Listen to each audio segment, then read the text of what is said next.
السلام عليكم، مرحبا بكم خوتي في شي وطن رجعنا. كنتمنى من الله الفيديو ديالي يلقاكم على خير وبخير وفي الاحسن الاحوال.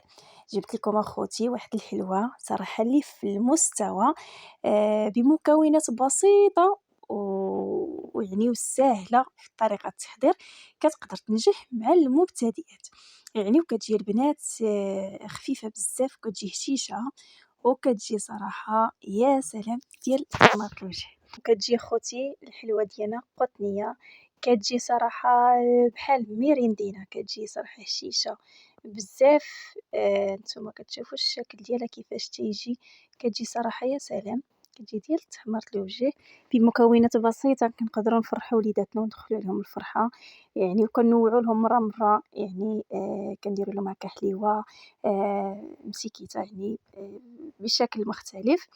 عندي البنات هنا كيف ما كتشوفوا، عندي العبار ديما بالكاس ديال العنبة. كتعبروا البنات بنفس الكاس باش كتعبروا المقادير، يعني السكر، الزيت، كتعبروا حتى الدقيق.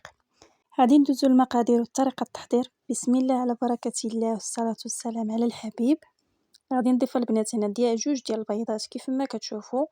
البيض خصو يكون بالحرارة ديال المطبخ، بيضات متوسطين، يعني تقدروا تضيفوا حتى البيض الا كان كبير، ما كاينش الاشكال. هو كتزيدوا شويه ديال الدقيق.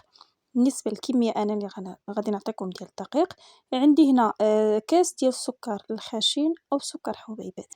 عندي واحد الساشي ديال الفاني 7 غرام او 8 غرام، كاينش الاشكال.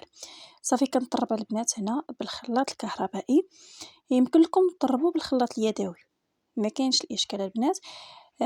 يعني الحلوه كنوجدها عده المرات، يعني بخلاط اليدوي، وشي بعض المرات بالخلاط الكهربائي. يمكن لكم تخدموا بلي عندكم متوفر. من بعد البنات ما كيتخلط ليا داك السكر الخشن مع البيض، كنضيف كاس الى ربع من الزيت المائده. كنضيفوا البنات دفعه واحده، كنحتاجوش نضيفوه بالدفعات. يعني عندي هنا كاس ديال الحليب اللي تيكون بالحراره ديال المطبخ، اللي تيكون يعني عاد خديناه. الا كان عندكم بارد في الثلاجه كتدفيوه واحد شويه وعاد كتضيفوه في الكيك. عندي هنا بنات زلافه ديال الدقيق. بالنسبه للزلافه البنات كتهز ليا 2 كؤوس ديال العنبه، يعني تقدروا تعبروا بالكاس ديال العنبه حتى الاخر البنات. وغادي نقول لكم شحال من كاس انني احتاجينا ديال الدقيق. يعني الكاس البنات اللي كتعبروا به هو باش كتستمروا كتعبروا به. الكاس اللي كتعبروا به الحليب والزيت والسكر هو اللي كتعبروا به الدقيق، يعني تيكون نفس الكاس. بالنسبه لهنا زدت نصف زلافه. بالمجموع البنات هو 3 الكؤوس ديال الدقيق. وبالنسبه للدقيق كيتختلف على حسب الكميه ديال البيض، يعني كاين البيض اللي يكون كبير وكاين البيض اللي تيكون صغير، وحتى الدقيق كاين اللي كيتشرب وكاين اللي لا. غادي تشوفوا الشكل ديال الكيك كيفاش تيكون الشكل ديالو. يعني عندي هنا 2 ديال الخمارات ما يعادل 8 غرام، بالمجموع 16 غرام. عندي هنا معلقه كبيره ديال الكاكاو المور. بالنسبه لصافي كنخلط مزيان هذاك الكاس اللي زدت الاخير اللي هو نصف زلافه مع هذيك المعلقه ديال الكاكاو المور، 2 ديال الخمارات. كيتخلط الخليط مزيان حتى كيتجانس لينا. بالنسبه كنطربو هكا غير بالزيرو، يعني بالواحد، يعني الخلاط ما كنزيدوش في السرعه، او نخلطو بالخلاط اليدوي، الاختيار تيبقى لكم البنات.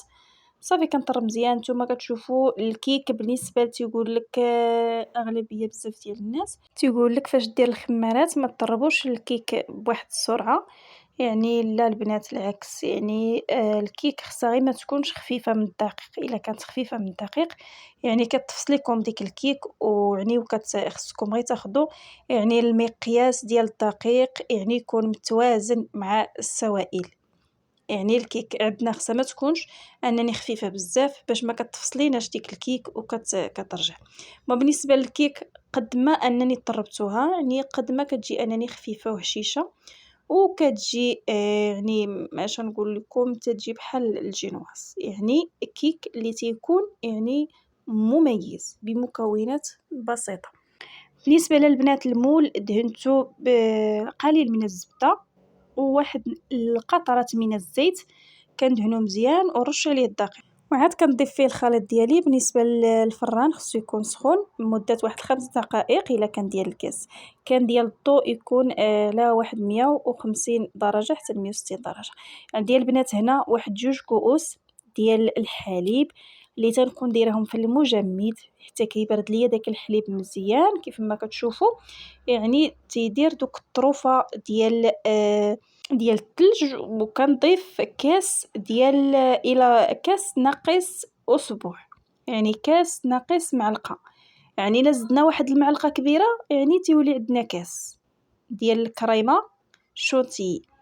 يعني كنضيفو كريم شونتيي كامل، يعني انا ضفتو في الكاس، يعني في 2 كؤوس ديال حليب يكون بارد. الحليب البنات ضروري ما يكون عندكم بارد حتى كيبقى يدير لكم دوك الطروفه ديال الثلج باش الكريمه كطلع لكم بواحد السرعه. ضفت البنات واحد نصف معلقه ديال بودره الشوكولات، يعني باش كيتغير اللون. بغيتو تخليو الكريمه ديالكم تبقى بيضاء هكاك، يعني الاختيار تيبقى لكم.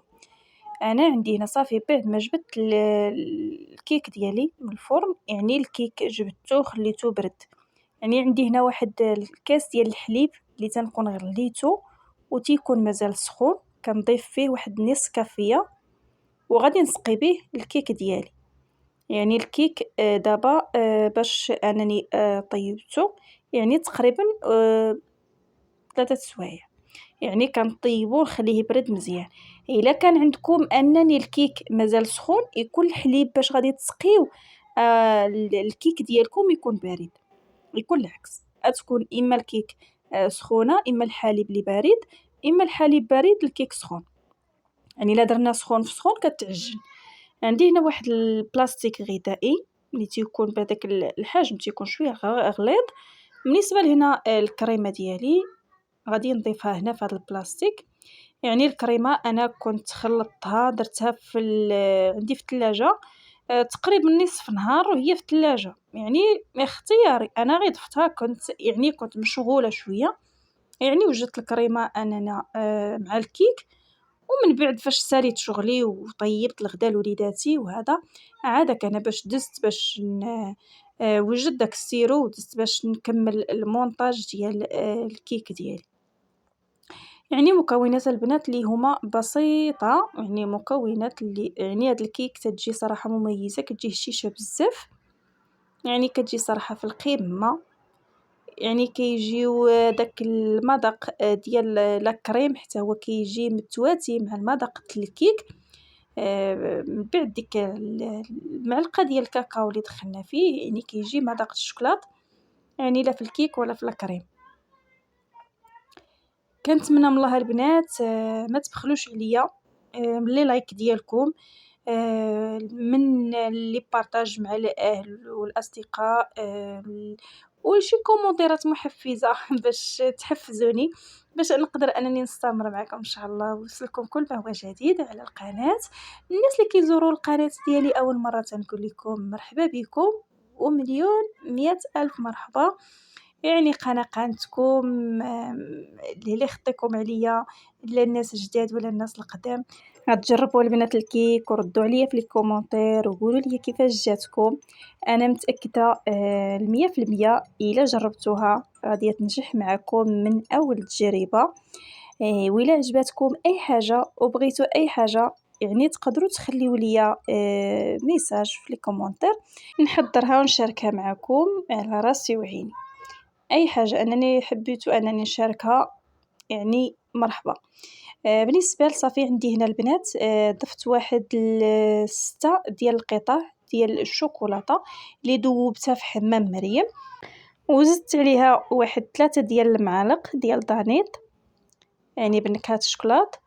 وصافي باش هذاك الشوكولات اللي عندنا ما كيتجمد ليناش وكيعطينا يعني التزيين فاش كنجيو نقطاو كيكون قاصح الا خلينا غير الشوكولات بوحدو.